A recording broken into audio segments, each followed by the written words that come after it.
Benazepril 5 mg, meio comprimido uma vez ao dia. Tá.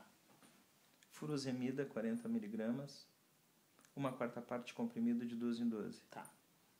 O Hemolitan PET é a vitamina, o complexo vitamínico. Nós vamos usar 4 gotas de 12 em 12 horas por 4 semanas. E a lactulose oral, aguardamos 72 horas após o início do tratamento em nutrição, restabelecido que vocês vão instaurar. E nós vamos fazer o uso de meio ml de 12 em 12 horas para restaurar o trânsito intestinal. Tá. Vai ser um estímulo, tá? E aí, assim, a sugestão de nutrição é a Royal Renal seca, só que triturada, né, hidratada, com água fervida e amornada. Acho que fica muito melhor de fazer. De uma forma que ela fique fluidificada e passe na seringa. E quantidade?